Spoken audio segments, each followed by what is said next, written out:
Hey everyone, Brian here, and I'm back for another episode of Nerd Theater. This time we're going to be doing something a little more unconventional, in that I'm going to be talking about the 8 Best Picture nominations for the Oscars this year, but I'm going to be doing it in an unscripted fashion, so this is just me giving my unfiltered thoughts on the 8 Best Picture nominees. And also it allows me to not write a script for this episode because I'm lazy. So let's get right into it. And as a little side note, I won't be presenting these films in any particular order. This is just kind of how they ended up on the Google Doc that I made. So the first film I'm going to be talking about today is called Sound of Metal by Darius Marder. This is a movie that I went into completely blind. That's actually kind of going to be a running theme for this video. A lot of these Best Pick nominees I did not look into too much before viewing. I wanted to just go in with fresh eyes. But because of this movie's subject material, I knew it would on some level affect me personally. For a little background, this movie does deal with a man who loses his hearing and learns about the deaf community. And I myself have members of my family who are part of the ASL deaf community. And I knew because of that, this movie would resonate with me to some degree. I wanted to see how it reflected not only their lives, but my personal experience with deaf people in the deaf community as well. So I had an idea that this movie would mean something to me, and that definitely rang true to that by the end. This is a very emotional movie. It's got an amazing performance by our lead, Riz Ahmed, who plays a character named Ruben, and he is a heavy metal drummer, and he notices he's losing his hearing. And this is showcased pretty well through the sound design of the movie, and you get little inklings of him starting to lose his hearing until eventually it progressively gets worse and he has to seek outside help. So this really changes the fabric of Ruben's life, and he learns a lot more about the deaf community. He actually goes to a kind of rehabilitation center because there's also themes of substance abuse and addiction, and he kind of has to grow as a character and learn how to overcome his new tribulations and kind of find his new way of life. Something that struck me immediately about this movie is its style. It has a very gritty, grounded style that doesn't feel native to like films of the 70s that kind of had that realistic tone to them. But I think the movie I thought of the most while watching this was probably The Wrestler, because that movie has a similar look to it. It's very reserved, not only in its storytelling, but in the presentation of its visuals. You have very muted colors. They go above and beyond to make you believe that this is the real world that this story is taking place in. So that's kind of where my mind traveled to the most while watching this movie, as far as comparisons. Something this movie did that I adored was not only showed a window into the deaf community, but it also really drove home the point of deafness is not a disease, like an awful disease that needs to be fixed, but also why it's so important not only for us as a society to accept these people, but also for them to accept themselves. And that's really the main emotional journey of our lead character, Ruben, in this film. I guess if I had some minor complaints about A, the film's narrative, and B, some of the technical aspects, I would have liked to see a little bit more of his ordinary world. Just 5 or 10 minutes more of just seeing what Ruben and his girlfriend's life is like, because I think as the movie stands, you really do feel the loss of Ruben's hearing, and you can really understand and pine for him and feel his pain. But I think just a little more time of showing what his life was like before would have really allowed you to feel more of that weight. But that's just a small thing. Outside of that, I think the movie's paced extremely well. You have a lot of great characters outside of our lead, of course. The actual runner of this rehabilitation facility that Ruben goes to is great. He really helps Ruben understand this world, and I loved that. The scenes between those two characters are my favorite of the film. I think it's where the film shines the strongest, and it leads to a lot of emotionally challenging scenes. One of the ideas being, of course, minor spoilers going into this, but they tackle the idea of cochlear implants, which is actually a very controversial topic of the deaf community. As I mentioned earlier, the idea of this film is, accept these people for who they are. They need to accept themselves. That's very important. They shouldn't have to feel like they need to fix their deafness. And that's the cochlear implant involvement is what challenges those ideas the most. And they handle that in such a mature and respectful way. So much so that I think a great companion piece to this movie would be Sound and Fury. It's a documentary, but it kind of highlights a similar idea. The focus of this documentary is obviously more about cochlear implants, but it kind of gives you a greater idea of what that means for the deaf community, why they might reject that idea, but why it also might be a beneficial thought to someone who is losing or has lost their hearing. So it really paints a great picture of what that conflict looks like, and I think it would pair very well with Sound of Metal. I guess a small gripe I'd have in the technical department would be the sound design. As Ruben starts to lose his hearing, we kind of hear these weird, tinny voices of people who are trying to talk to him, or everything sounds far away, and he has to say, what? He can't really understand. He has to have everything repeated, and even then, it doesn't really translate. So I think this is done well. It's frustrating for the audience because it's supposed to be. It's frustrating for our main character. So of course that's a great way to showcase that. But I think it could have been expounded upon a little bit. This movie, as I mentioned before, is very grounded, but I think if there's one department it could have gotten a little more experimental with, it could have been its sound design. I think just adding some weirder, almost otherworldly sounds on top of some other intricate forms of distortion would have added for an extra level of nuance that I think this movie really could have benefited from. But outside of that, that's really the only technical issue, I guess you could say, that I noticed. But overall, yeah, it's a very moving film. I think it's paced incredibly well. It all builds up to this insanely powerful, heartbreaking ending that I won't dare spoil here. It's a great movie. I think it allows a lot of audience members to get a glimpse into a world that they might have not understood to the same level that this movie presents it had they not seen it.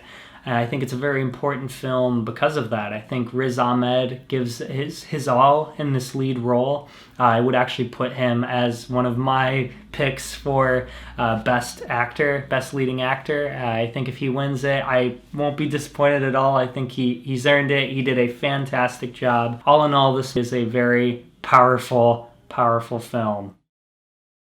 The next film I'm going to talk about is David Fincher's Mank. Now, if you remember a few months ago, I did a Nerd Theater regarding this film, so I'm going to keep it brief here. If you want my elaborated thoughts, I'd recommend checking out that video. So I'll just talk about a few things that I liked about the movie. First off, the black and white photography I thought was beautiful. Some people were challenging that and still kind of are, which is weird. I think black and white digital looks fine in comparison to black and white on celluloid. I thought the performances were fantastic. It's an all-star cast, so they're going to bring their A game. They definitely do. Gary Oldman and Lily Collins, of course, are the standouts, but all across the board you get some very, very good performances. And lastly, I just liked that this movie took a pretty well-known Hollywood legend and expounded upon it by telling it from a different perspective. It's on Netflix, which everyone has, so go ahead and watch it if you haven't already. Next up is Lee Isaac Chung's Minari. So first off, I want to talk about how stellar the performances are all across the board.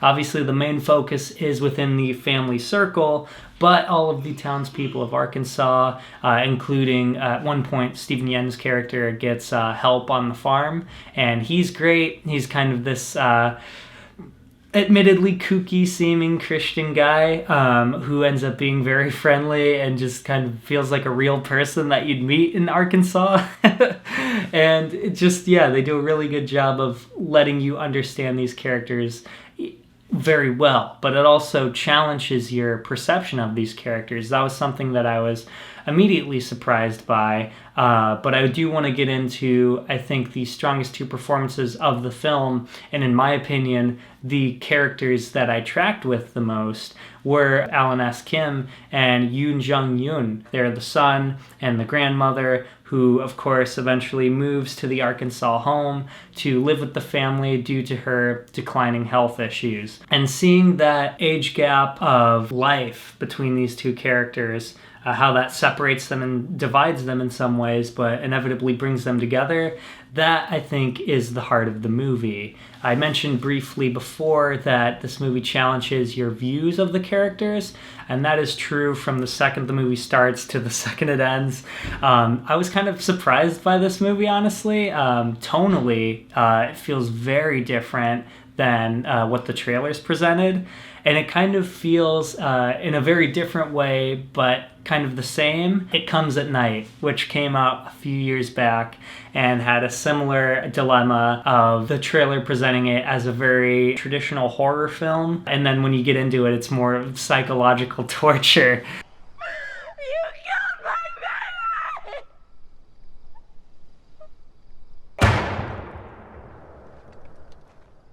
So that threw a lot of people off. Minari is not to that extreme, but the trailer paints it as more of a simple light at the end of the tunnel, rags to riches story, when the actual film that we're presented with is a lot more challenging and difficult. It's a lot more dreary than I expected, which was very surprising, even though the setting is very bright, and I think the places the movie gets to do levy the heavier aspects of the story, but there's a lot of darkness to be found in this movie, but it's all in favor of the type of storytelling that this movie utilizes. The main conflict, of course, revolves around the Steven Yeun character, who is building his farm up to outsource to Korean markets because it's all Korean-grown vegetables and whatnot, and his family's opinion of his dream to kind of elevate their lives, because things obviously don't go well. You need to have that conflict in there, and this movie does that extremely well. You get a lot of the characters' disbelief in their father, or in this case, her husband, the wife character, and that's a lot of where the leads of the movie start to butt heads. And I think this works well. It's frustrating. You feel for the father, but you also feel for the family, and you understand their point of view because they want to be not only financially stable, but emotionally stable. And that's where this movie's conflict really bubbles to the top. Now, I've only seen the movie once, so I'm not going to use this as a loaded criticism by any means, but it is a slight criticism. The movie does have a slower pace. It's more loose in its narrative, and there are scenes that while you're watching it, they feel like they drag a little bit. And I think that a lot of what those scenes set up are paid off in small, subtle, or in more larger, grandiose ways.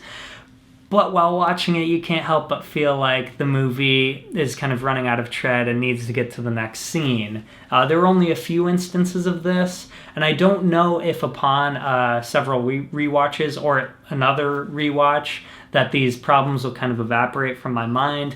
But upon initial viewing, there were moments where the movie kind of dragged a little bit, in my opinion. And I think just adding a little more to the story, a little more meat to the story, or cutting down on these scenes would have helped that. But again, I don't know if that's a movie thing or if that's a me thing, and I just need to see it again. I'm going to lean more towards that. But that was kind of right off the bat something that I thought about while watching it.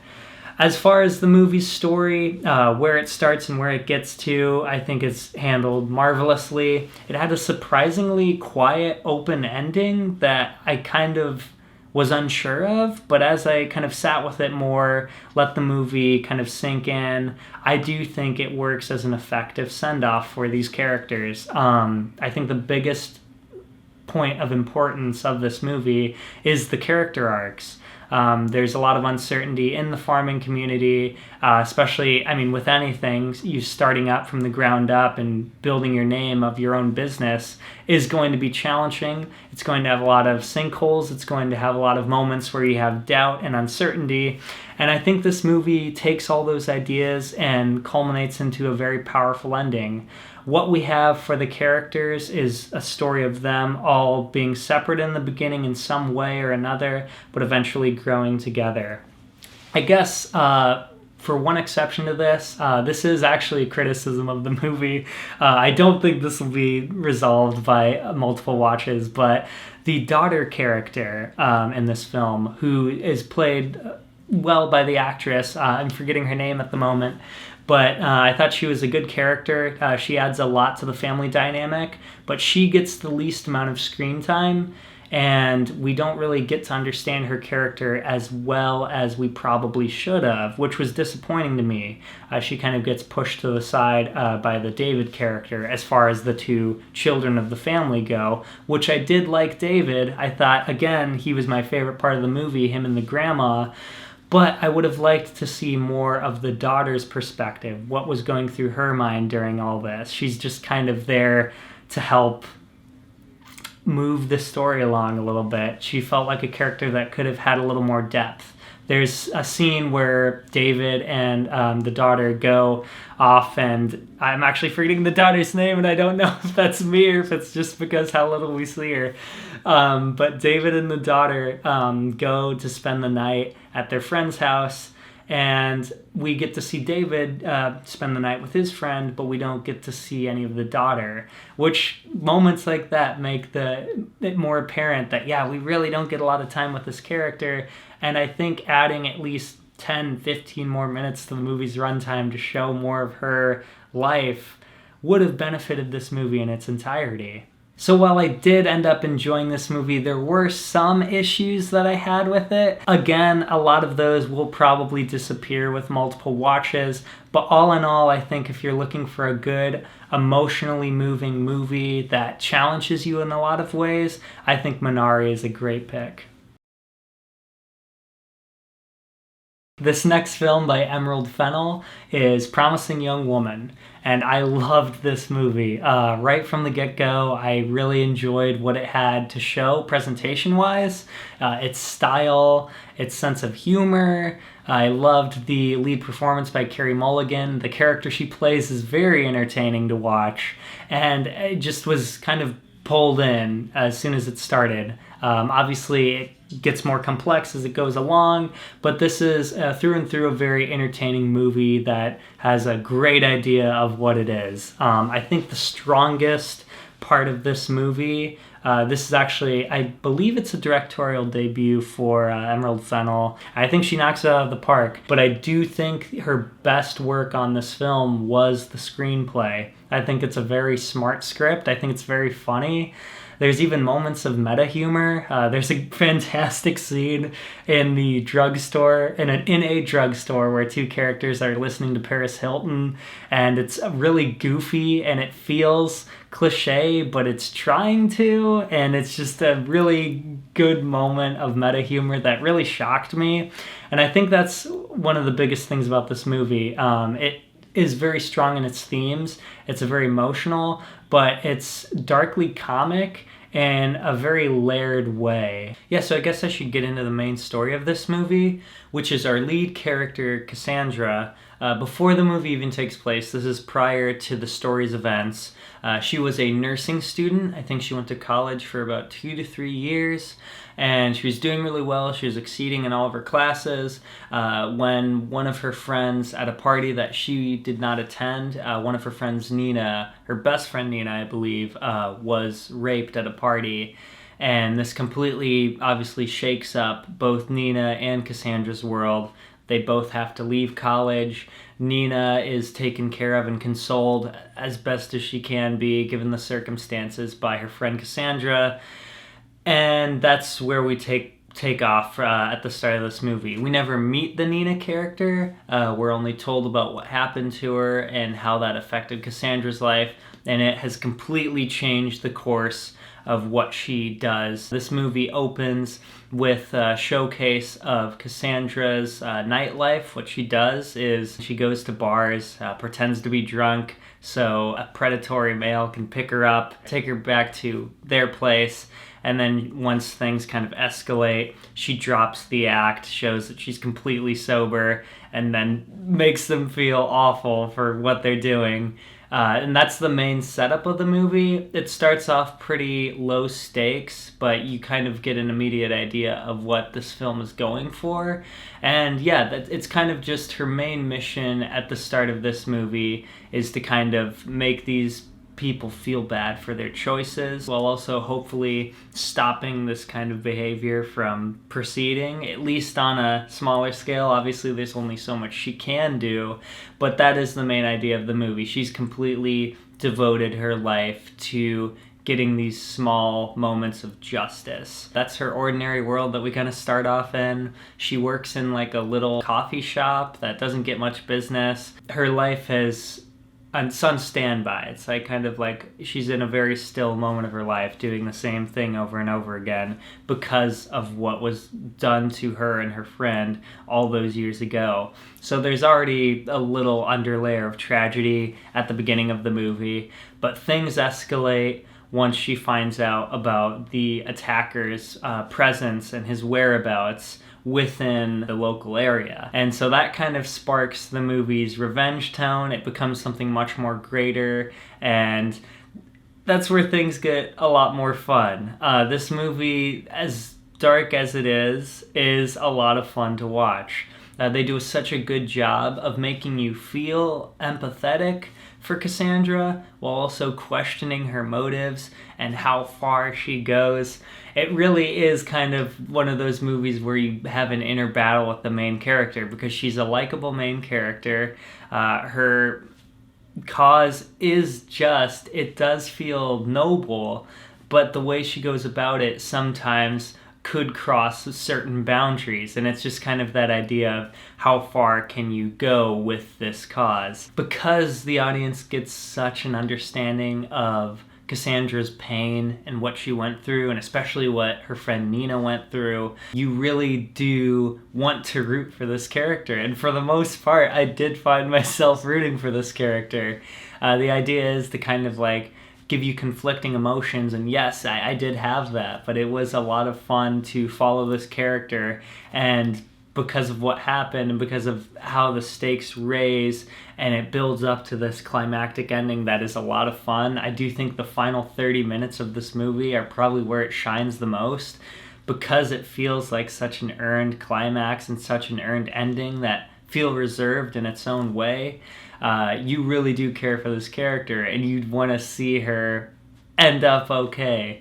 And I think that's one of this movie's strongest aspects, is it does really good character writing.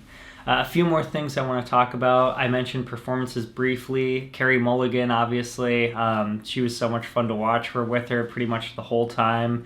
Bo Burnham makes an appearance, which surprised me. He gets a pretty layered and varied performance that I wasn't really expecting, because when they set him up, he's kind of like the funny, quirky boyfriend character, and he works for that. He is charming in that type of role, but they kind of complexify that, and they give him a little more to work with. And as an actor, I think it gave him a chance to show off some of his other chops, and he did a good job with it. All in all, I think Promising Young Woman, it's a very good movie. I think that for what it's trying to say, what the themes it conveys are, it works very strongly. I want to watch this movie again to get a better appreciation for it, but I think pacing-wise, entertainment-wise, it's a fun time. It's really funny, and it makes you think. All in all, I would definitely recommend checking this one out. Now time for possibly the most emotionally devastating movie of the bunch, Florian Zeller's The Father. This is a movie I knew absolutely nothing about because I heard nothing about it. I think it flew under a lot of people's radars, which is kind of weird because it does seem like a movie that would have warranted some buzz, especially because this movie originally was a French play called Le Perret, that was also written by Florian Zeller. This movie he also wrote and he directed, of course, and it was interesting to go into this movie having not seen Le Perret. I didn't even know it was a play. Like I said, I knew nothing about this movie. So going in with that frame of mind was kind of interesting because as the movie was going along, I was kind of thinking to myself, okay, yeah, I can see how this would work as a play. It feels like a script that would very much cater to a play. It's kind of restricted to very few locations. There's not many sets. There are very, very few characters. It's very dialogue heavy, and so you immediately get that idea of, oh yes, this would definitely work as a play. But seeing how it works in the cinematic medium was very interesting. Another directorial debut, I believe. This movie really works in taking some classic and kind of, nuanced film techniques and using that to benefit this movie's themes and its ideas. So the main story of this movie is the character played by Anthony Hopkins, who, funnily enough, his character's name is Anthony in the movie. He and his daughter are fighting a battle together against his own deteriorating mind. Now, Anthony has dementia. It's a horrible wasting disease, and the fabric of his reality and time as he knows it is slowly fading away. And that's kind of the way we get to view the movie's story. But its narrative does something really interesting that not a lot of movies about dementia or memory loss really do, at least in this way, as effectively. I think this movie's smartest choice, and probably the play as well, like I said, I haven't seen it, but I have to imagine they did something very similar, is they put this whole movie in Anthony's perspective. He is our view into this world, and so you really get to see how frustrating dementia is. The reason that is because we're in Anthony's shoes the whole time. We get to see the course of his life play out as it would in his own mind.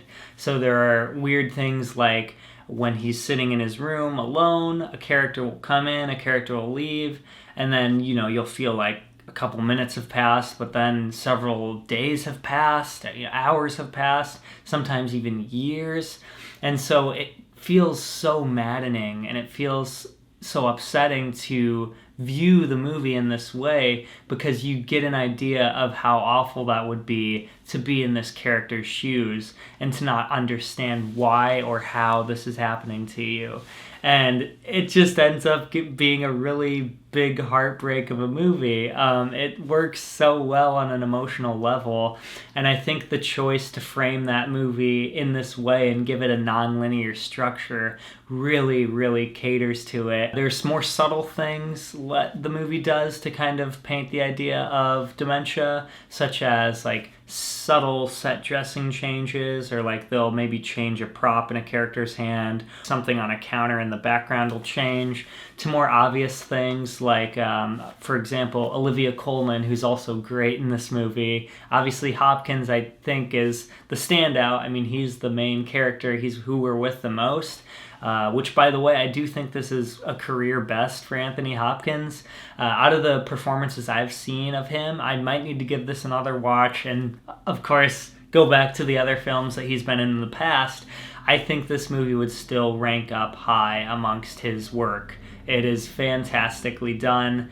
Olivia Colman, of course, is great too. I pretty much love her and everything she's in. But she plays the daughter character. And another way that they give you an idea of what dementia is like is they will have the Olivia Colman character come into the room, she'll leave, then come back in a different scene, and she'll be a different actress, which I don't think is a spoiler because they show that pretty heavily in the trailer, and it happens really early on into the movie. But they'll do stuff like that, and it's really confusing, and they play it as such because they really want you to understand what Anthony's going through and what it's like to literally be inside his head. So that is the movie's strongest suit. Some other things that it does really well, it has a motif of the character Anthony has a watch, and he keeps losing it and finding it in different places. He forgets where he leaves it, he forgets where he hides it, and so he starts getting accusatory towards people. But it's a really smart way of kind of using the watch as a motif to kind of be a vehicle for this movie's themes of time and what it means to lose your concept of time and what it looks like when that fabric of your own reality is twisted and shredded. And I thought that was a really clever way of helping drive that point home. I don't have a whole lot more to say about this movie. I think it is just a movie you should definitely just check out. It's really strong. You've got powerhouse performances all throughout. It is heartbreaking. It is an emotional gut punch of a movie. I would say go into that movie with that knowledge. I knew this movie would be sad, but for whatever reason, I just kind of went in like, oh yeah, I'm gonna go see this movie. It was the last of the best pictures I hadn't seen, I think, and it ended up just completely ruining me. It was such an emotional movie. So go in expecting that for sure. I think the ending, the way that it builds up to it just so emotionally satisfying and just absolutely heartbreaking by the end. This movie is fantastic, and I definitely think it's worth checking out. Up next is Shaka King's Judas and the Black Messiah. This movie has a very clever title. We'll get into that in a little bit, but the main premise of the story, I just felt worked with that title in a very clever way. And from a presentation standpoint, I think this is probably the best looking movie of the bunch. I loved the movie's visuals. It has beautiful nighttime photography that kind of feels like something in the same vein of like Michael Mann's work or Taxi Driver even. So yeah, cinematically this movie is absolutely gorgeous and breathtaking in some shots. And I think that's probably a shining aspect of the movie in my opinion. The main story takes place from the perspective of Bill O'Neill, who's played by Lakeith Stanfield, and he's a car thief in a rougher neighborhood who has kind of a unique method of strategy. He goes into bars or public places and he shows everyone his fake badge, he pretends he's an FBI agent, and then he winds up taking one of the people inside one of their cars. That's kind of how he goes about his business. And through that, he gets a little sloppy and he gets caught by, ironically enough, an actual FBI agent. And they say, look, you can face jail time or you can do the FBI a favor and you can work undercover. And he asks what the job is. And they say, well, we want you to infiltrate the Black Panthers. And this movie, of course, took place during the height of the Black Panthers under the lead of Fred Hampton. So Fred Hampton is played by Daniel Kaluuya, and the idea that the FBI has is they want Bill O'Neill to go undercover, pretend to be working for the Black Panthers, and get as much intel as he can about the group so that the FBI can take them down. Now, of course, this movie is tied into true events. It's heavily inspired by the conspiracy of the FBI involvement with the Black Panthers at the time, and that's kind of this movie's jumping off point. This movie has a very grounded, kind of pulpy feel to it that really helps sell that gritty style of filmmaking that this movie's kind of going for. I mentioned before, of course, that this movie has very slick, nice-looking visuals, and that's true throughout the movie, but there's definitely moments, especially when they go into the Black Panthers headquarters, where the style of filmmaking kind of dips into a more documentary-esque, and I think that's the right moment to shoot this movie in that way. I guess a key example is whenever Fred Hampton is giving a speech to the Black Panthers, the camera work feels a lot more loose, not amateurish, but very documentary style in an intentional way. Like they don't always perfectly follow Fred Hampton's movements or actions, so it feels less predictable, and it helps this movie kind of sell this as true events happening before your eyes in real time. This movie's main idea is a simple choice getting more and more out of hand, and this movie does that really well. I think it captures who Fred Hampton was as a person. Obviously, anyone who knows Fred Hampton or the Black Panthers know he was a good speaker, or they know him as a historic figure, but this movie shows him more as a person, and I think that's one of its strongest emotional aspects. Something that I thought was genius. This movie has a dual protagonist take on its narrative, which, ironically enough, Lakeith Stanfield was nominated for Best Supporting Actor, which I still don't get, because both he and Daniel Kaluuya were lead actors in this movie. So that makes no sense. That's a whole nother argument, but I wanted to briefly mention that here, that it's just as confusing as it sounds, because that really is what this movie is. They're both the stars. And the way that they do that is, as we learn more about Daniel Kaluuya's character, Fred Hampton, Bill is learning more about him too. And you see the more humane side to not only his cause, but who he is as a man, and like his family and his friends, and what he means to the community of which he is based in. And it makes Bill O'Neill's choice all the more harder, and progressing with that decision and being that kind of rat in the group, it makes it feel more weighted. And something very genius that this movie does, it kind of has a protagonist shift, because throughout the movie, even though Daniel Kaluuya is present throughout, he's never the main character until a certain point. And when they do that shift, we get to see everything from his perspective. We get to see what his life outside the Black Panthers look like. We get to see, how he behaves, what his mannerisms are, some of his vulnerabilities even. And so it really gives you that pit in your stomach, because you know how these events are going to play out. It just feels like a ticking time bomb that's ready to go off. And of course, kind of as a running theme here, in a weird way, this movie has a very hard-hitting, just absolutely gut-wrenching ending that leaves you with this somber feeling by the time the credits roll. This movie has moments of levity, but it's a very dark film, and because it takes you to those places of emotional vulnerability for these characters, it shows you their more humane aspects.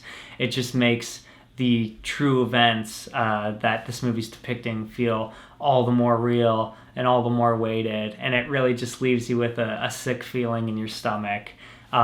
This movie really works in a narrative level. I think for the most part it is paced and structured pretty soundly.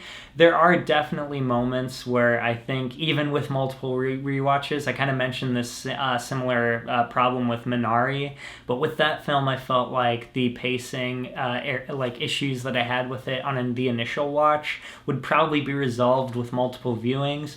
But with Judas and the Black Messiah, obviously I plan on returning to this film again at some point, but there's definitely moments where I think this movie has some fat on it that could have been cut down to make a overall tighter movie.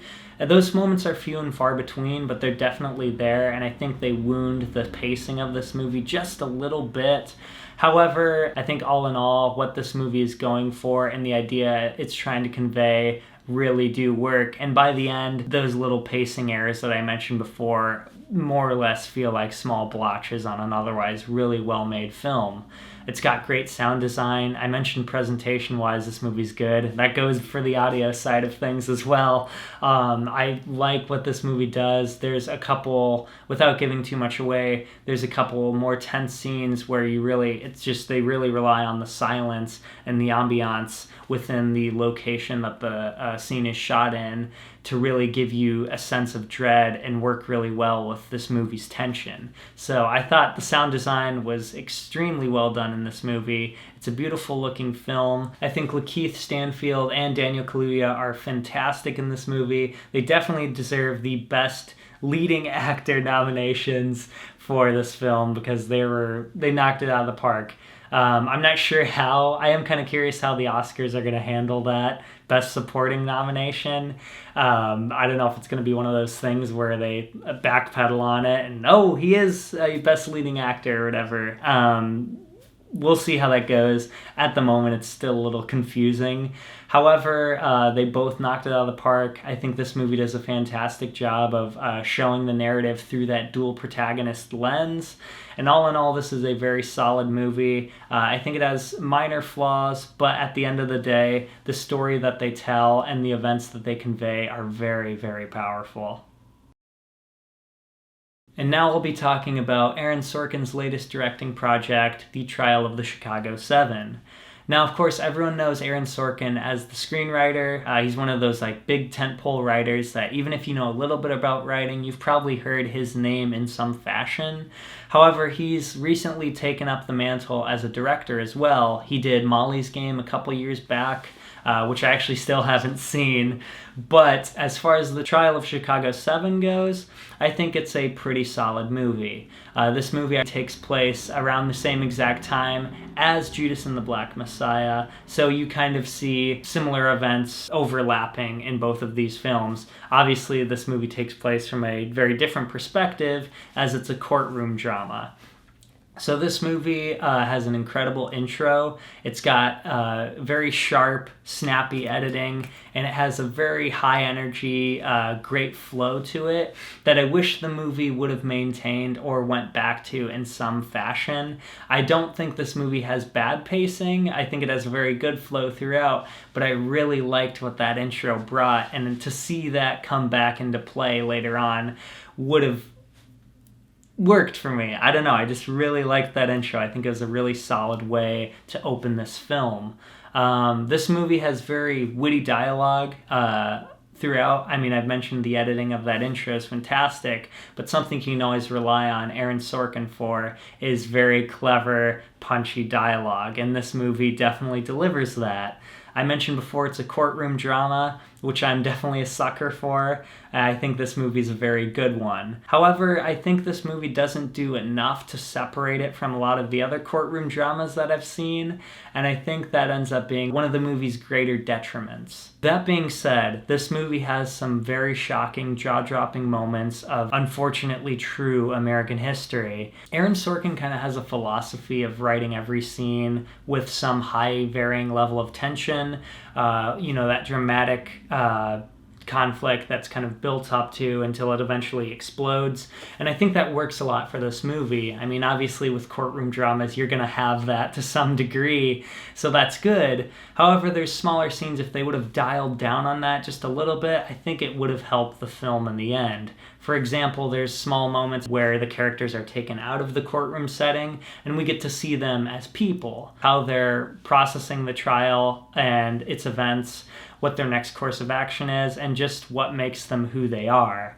And there's still those moments of the characters butting heads and having some sort of conflict that they have to resolve in each scene. And I think having those moments is fine, but if you need to have something in there that kind of spaces those out, more looser, calmer moments, kind of take us away from the stress of the courtroom. To elaborate on that more, I think this movie really would have benefited from showing more of the Bobby Seale character. Bobby Seale is one of the key figures of this trial, so it would make sense if we got to see more of his reactions and how he felt. I wanted to see more of his experience outside of the courtroom. He really only has a few scenes, or maybe even a couple scenes in this movie that don't take place on the trial. Now, of course, I mentioned Aaron Sorkin's love for witty dialogue. That's definitely present here. This is a funny movie, despite its subject material. I think that the comedy elements work well for the most part, and it kind of helps balance out the tension of the courtroom setting. But there's small moments where I feel like the movie almost focused too much on that witty, clever dialogue. It almost felt like you had to have so many quips in a certain scene, and I think if they just pulled back on that a little bit and just let the scene play out and let us rest in that emotion, it wouldn't have felt as distracting. This only happens in a few moments throughout the movie, but there's definitely parts where the jokes didn't quite land at the right time, I guess. It kind of felt just briefly tonally confused, but it's a small complaint in the grander scheme of the movie, but that was definitely something that stuck out to me and kind of weakened it just a little bit. I'm kind of piling on my criticisms about this movie all at once. I did like it.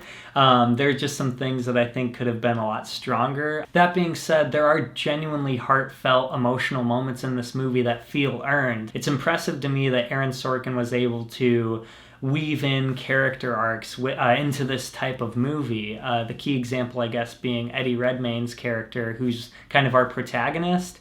He has a very unique, subtle character arc that I found really worked well. So yeah, check it out. Up next is a film that's definitely drummed up some buzz, Chloe Zhao's Nomadland. Now, this is a movie that, even if you know a little bit about film, you've probably heard about at least once or twice in passing. It's probably the most popular Best Picture nominee this year, and I think it's achieved that status due to a few reasons, one of which being the movie is good. I do think it's well made. However, I also believe it helps that it's got the star power of Frances McDormand behind it, plus the fact that the movie itself is actually kind of divisive, at least within the topics that it chooses to handle. And I'll get right into that. This movie is about ideas of American homelessness and lackluster job security within the nation. And the controversy surrounding those ideas are the nature of in which this film chooses to handle them.